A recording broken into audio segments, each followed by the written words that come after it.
Hi, my name's Chloe, and I'll be teaching you everything you need to know about UML use case diagrams. We'll start with a high-level overview, then we'll talk about systems, actors, use cases, and relationships. And finally, we'll build an entire use case diagram together and go over examples to explain these concepts in depth. Have you ever had an idea that makes perfect sense in your head, but when you try to explain it to someone else, they're completely lost? Maybe your idea is for a new app, and every time you talk about it, people don't really understand how they'd interact with the app or what it would do. This type of scenario is where a use case diagram is very helpful. Here's a simple description of a use case diagram. First, it shows a system or application. Then it shows the people, organizations, or other systems that interact with it. And finally, it shows a basic flow of what the system or application does. It's a very high-level diagram and typically won't show a lot of detail, but it's a great way to communicate complex ideas in a fairly basic way. Before we really get into the tutorial, let's talk about how you're going to make a use case diagram. You can draw them out with pen and paper, but a diagramming application is going to be much easier. Today I'll be using Lucidchart, and you can too, for free actually. Just click the link to access Lucidchart's website. Enter your email address and you'll have a free Lucidchart account in just a few seconds. It's easy to use and you can follow along with me as we build a use case diagram. Okay, so we're going to break down use case diagrams into 4 different elements: systems, actors, use cases, and relationships. Let's start with systems. A system is whatever you're developing. It could be a website, a software component, a business process, an app, or any number of other things. You represent a system with a rectangle, and you put the name of the system at the top. We're going to build a use case diagram for a very simple banking application. We'll call our system Banking App. This rectangle helps define the scope of this system. Anything within this rectangle happens within the banking app. Anything outside of this rectangle doesn't happen in the banking app. The next element is an actor, which is depicted by this stick figure. An actor is going to be someone or something that uses our system to achieve a goal. That could be a person, an organization, another system, or an external device. So who or what is going to be using our banking app? The most obvious actor is a customer. We are going to have customers that download and use our banking app. Another actor that we'll want in our diagram is the bank.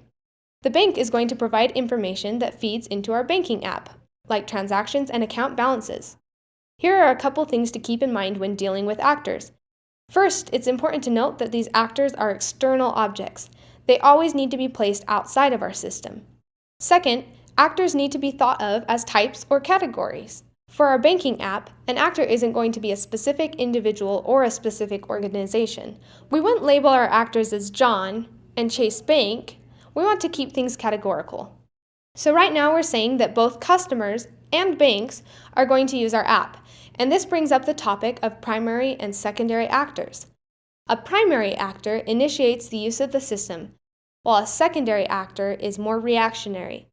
So in our example, which actor is primary and which actor is secondary? The primary actor is customer. The customer is going to initiate the use of our system. They're going to pull out their phone, open up our banking app, and do something with it. Bank, on the other hand, is a secondary actor.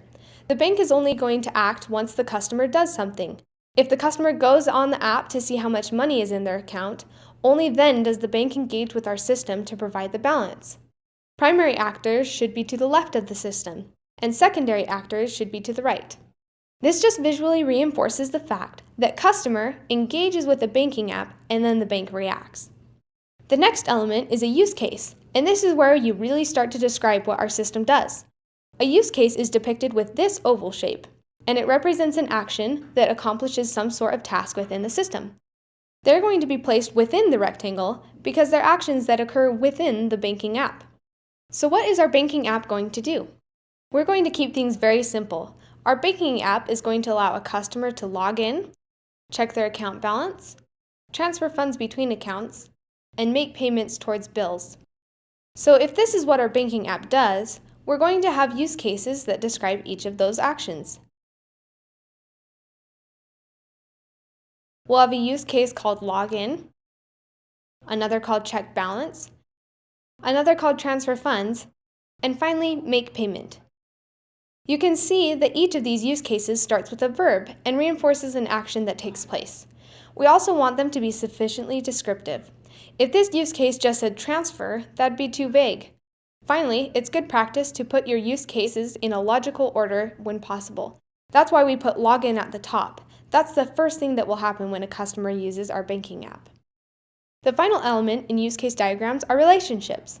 An actor, by definition, is using our system to achieve a goal. So each actor has to interact with at least one of the use cases within our system. In our example, a customer is going to log into our banking app. So we draw a solid line between the actor and the use case to show this relationship. This type of relationship is called an association, and it just signifies a basic communication or interaction. A customer is going to interact with the rest of these use cases as well. They're going to check balance, transfer funds, and make payment, so we'll draw solid lines out to each of those as well. Secondary actors will also have relationships. Remember, each actor has to interact with at least one use case, so which use cases will the bank interact with? When a customer wants to check their balance on the app, the bank is going to provide the correct amount. Let's draw a line between bank and check balance. Similarly, when a customer wants to transfer funds or make a payment, the bank is going to follow through with those transactions.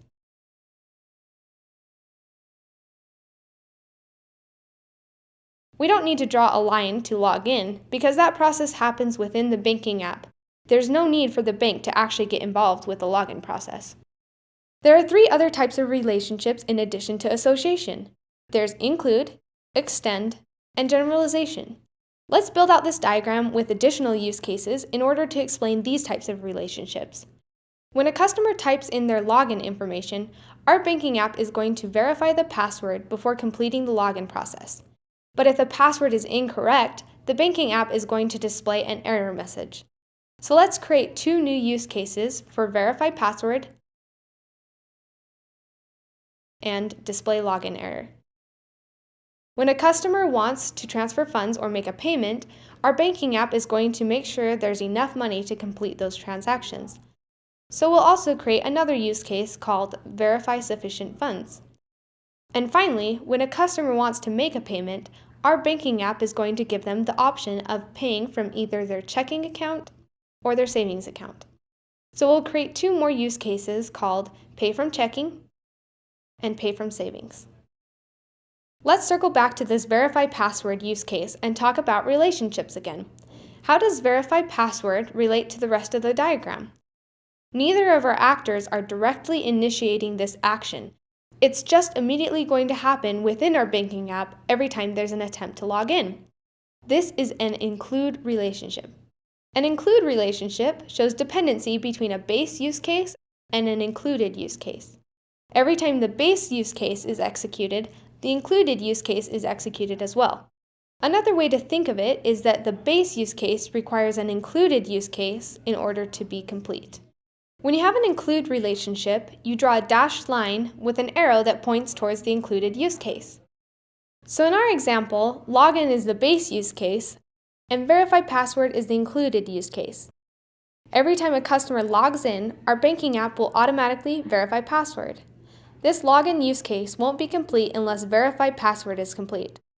So we draw a dashed line with the arrow pointing towards the included use case, and we write include in double chevrons. The next type of relationship is the extend relationship. An extend relationship has a base use case and an extend use case. When the base use case is executed, the extend use case will happen sometimes, but not every time. The extend use case will only happen if certain criteria are met. Another way to think of it is that you have the option to extend the behavior of the base use case. When you have an extend relationship, you draw a dashed line with an arrow that points towards the base use case. In our example, login is a base use case, and display login error is an extended use case. Our banking app won't display a login error message every time a customer logs in. This will only happen once in a while when a customer accidentally enters an incorrect password.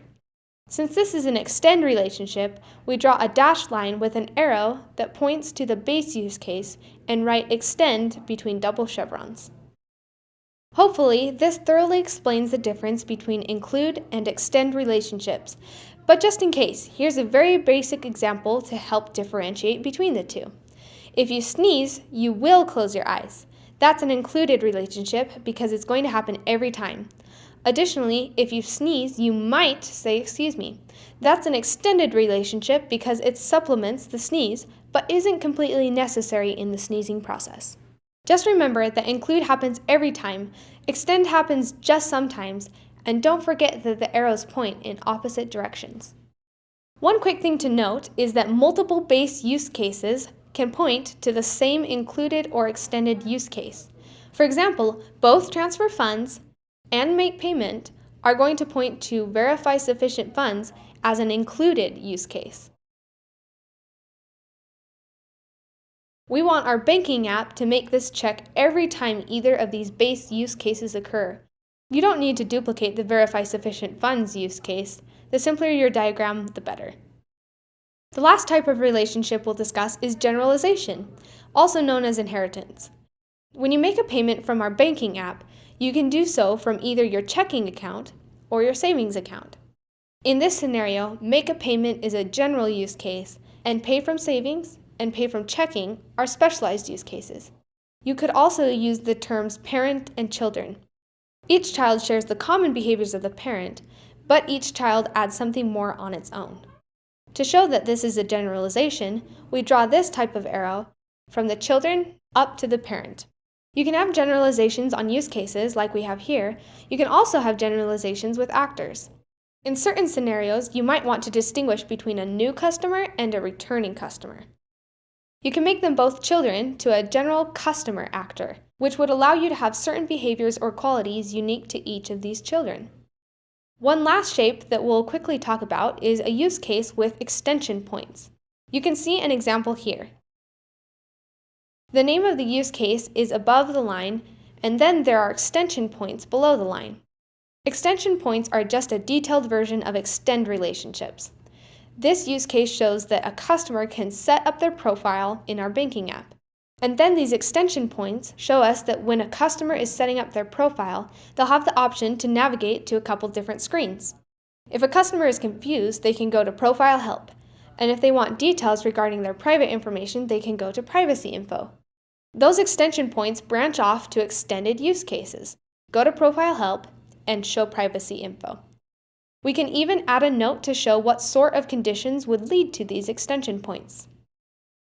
Now we have a complete use case diagram with various elements that help explain what our banking app does.